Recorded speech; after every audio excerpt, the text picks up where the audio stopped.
اب یہ ملک مزید کسی مارشل لا کا متحمل نہیں ہو سکتا. بہت غوطے کھائے ہیں اس ملک نے, اس قوم نے, بہت سزا بھگتی ہے.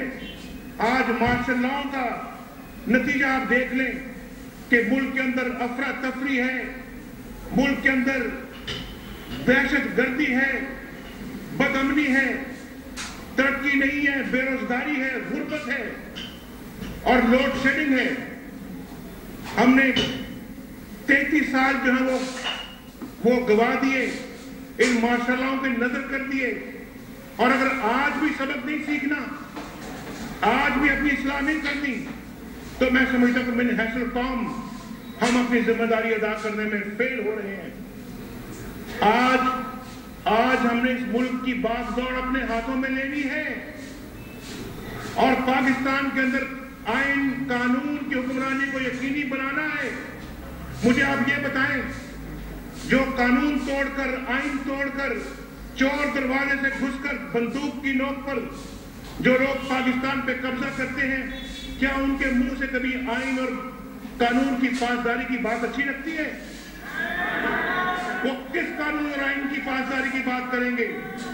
لہذا وہ خود قانون توڑتے ہیں, قانون کو پاؤں تلے رونتے ہیں, اور یہی بدقسمتی رہی ہے اس ملک کی. ہم نے بنگلہ دیش بن گیا, اس سے بھی سبق نہیں سیکھا. بلوچستان میں اس کے باوجود ہم نے اس وقت بھی یہ کاروائیاں کی تھی مشرقی پاکستان میں, اور اس کے بعد بنگلہ دیش بنا دیا. میں اس کی طرف ابھی آؤں گا. میں چاہتا ہوں کہ یہ میسج آپ نوٹ کریں میرا. میں اپنی جو ہے وہ جو اس وقت بات کرنے سے پہلے میں یہ پڑھنا چاہتا ہوں, اور پھر اگر ضرورت محسوس ہوئی تو پھر میں آپ کو مزید اس سلسلے میں جو ہے وہ اپنی خیالات آپ تک پہنچاؤں گا. میں سب سے پہلے آپ کو مسلم لیگ کے یوم تاسیس پر مبارکباد پیش کرتا ہوں.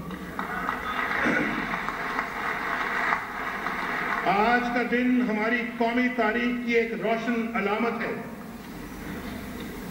ایک مسلم لیگی جو ہے یہ میرا پیغام اپنے ذہن نشین کرے.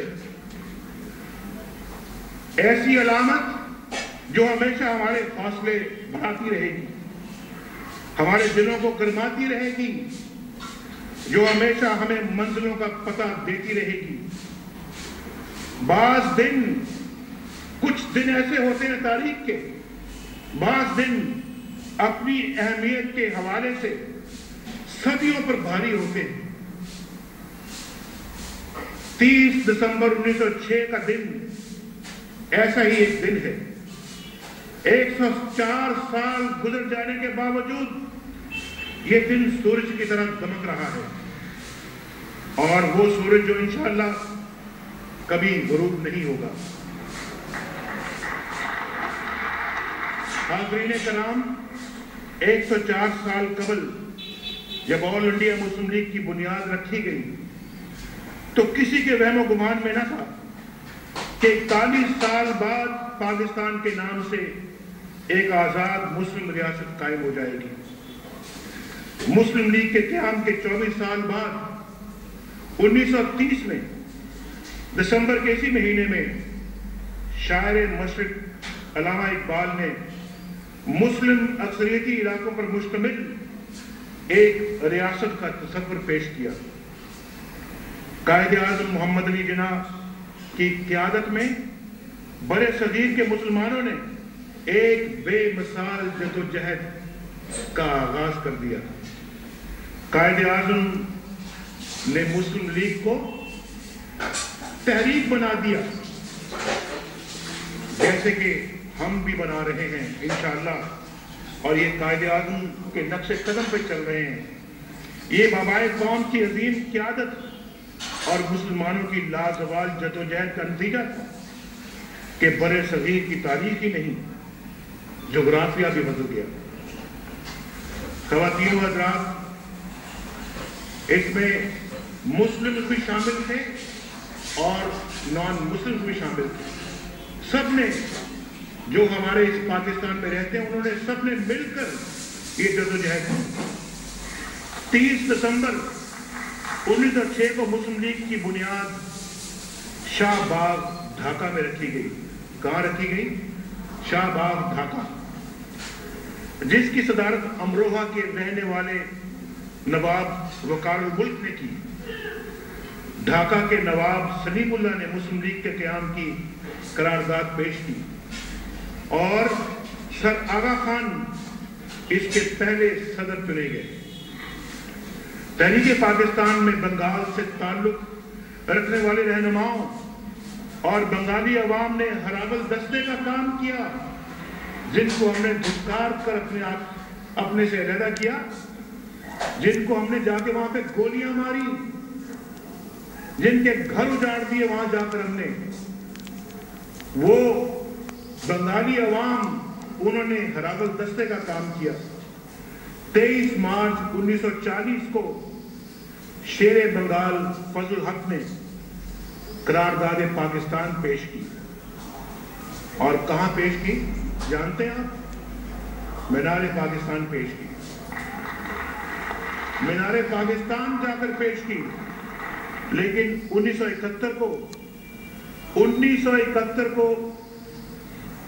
اسی دسمبر کی 16 تاریخ تھی کہ جس ڈھاکہ میں مسلم لیگ کی بنیاد رکھی گئی تھی، اسی ڈھاکہ میں عمارتوں سے پاکستان کا پرچم اتارا گیا۔